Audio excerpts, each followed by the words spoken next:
Hello बच्चों, चलिए प्रश्न को देखते हैं। प्रश्न दिया गया है, अधिकांश व्यक्तियों के लिए चेतना प्रयास द्वारा श्वसन के संबंध में निम्नलिखित में से कौन सी संभावना होती है। पहला, व्यक्ति पूर्णतया ऑक्सीजन रहित वायु सांस द्वारा बाहर निकाल सकता है। दूसरा है, व्यक्ति नाक एवं मुख से दोनों को यहाँ पर यानी व्यक्ति नाक व मुख दोनों को बंद रखते हुए यूस्टेकिन नलिकाओं द्वारा वायु उच्छ्वासित कर सकते हैं या उच्छ्वर्षित कर सकते हैं, ब्रीथ आउट कर सकते हैं। तीसरा, व्यक्ति पसलियों को हिलाए बिना केवल डायफ्राम की गति द्वारा चेतन रूप से निश्वसन एवं उच्छ्वसन कर सकता है। डी है, चेष्टापूर्वक उच्छ्वसन द्वारा फेफड़ों से वायु बाहर निकलकर उन्हें पूर्णतः खाली किया जा सकता है।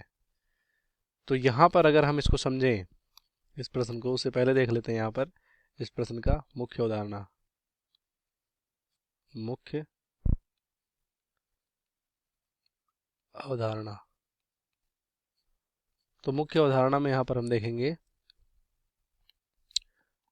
श्वसन क्रिया से संबंधित कुछ यहाँ पर विशेषताएं। श्वसन क्रिया से संबंधित यहाँ पर कुछ विशेषताएं देखेंगे।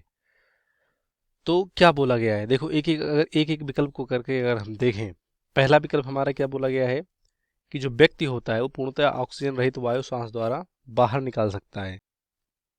तो जो हम यहाँ पर सांस लेते हैं, देखो सांस जो हम यहाँ पर अगर लेते हैं, सांस सांस लेने में यहाँ पर क्या होता है, सांस अंदर लेते हैं अंतःश्वसन, और यहाँ पर बहिःश्वसन होता है यानी अंदर और बाहर, इस तरह से, है ना।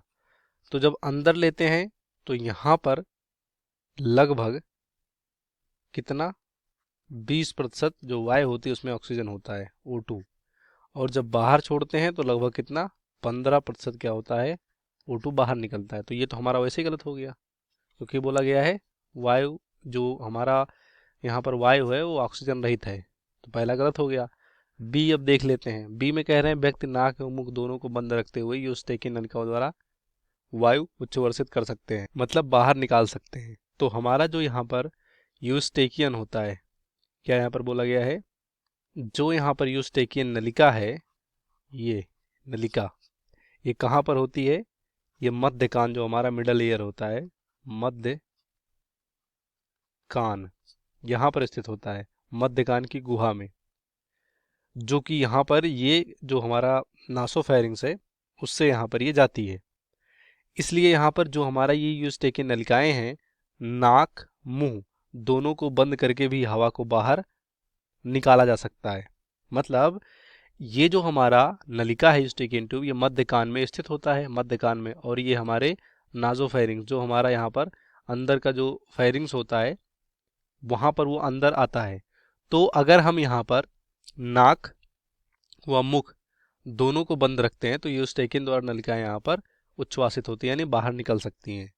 तो इसके द्वारा हम कह सकते हैं वायु को नाक और कान बंद रखते हुए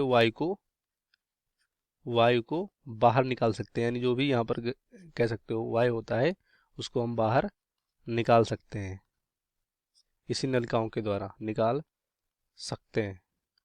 तो कभी आपने देखा होगा जब आवाज़ वगैरह आपको तेज़ से सुनाई देती है तो आपका मुंह खुल जाता है, निकाल सकते हैं। तो ये हमारा क्या होगा, यहाँ पर राइट हो जाएगा। अब बात करें सी, तो सी यहाँ पर क्या बोला गया है, व्यक्ति पसलियों को हिलाए बिना केवल डायफ्राम की सहायता से यहाँ पर सांस ले सकता है। तो अगर पसलियों को नहीं हिलाओगे तो सिर्फ डायाफ्राम की मदद से यहाँ पर सांस नहीं ले सकते, सांस लेना संभव नहीं है। तो ये गलत होगा, क्योंकि जो हमारा डायफ्राम है जब सांस लेते हैं तो इस तरह से ये ऊपर नीचे कह सकते हो संकुचित और फैलता रहता है, तो वो फेफड़ों के साथ यहाँ पर ये संकुचित और फैलता रहता है, ना कि यहाँ पर बिना पसलियों को हिलाए हुए हम यहाँ पर कह सकते हो सांस को बाहर या अंदर कर सकते हैं। ऐसा नहीं हो सकता है, क्योंकि पसली हिलेगी हिलेगी और उसकी उसकी यहाँ पर सहायता जरूर, मतलब कह सकते हो जरूरत पड़ती है जब हम सांस को अंदर लेते हैं या बाहर छोड़ते हैं। तो ये भी गलत होगा। सबसे लास्ट में हमारा चेष्टापूर्वक उच्चसन द्वारा फेफड़ों से वायु को बाहर निकाल कर उन्हें पूर्णतः खाली कह सकता है। तो आप कितना भी चेष्टा कर लो, कुछ ना कुछ हमारा जो रेजिडुअल यहाँ पर आयतन होता है वो हमारा यहाँ पर अवशेषीय आयतन बचेगा ही बचेगा।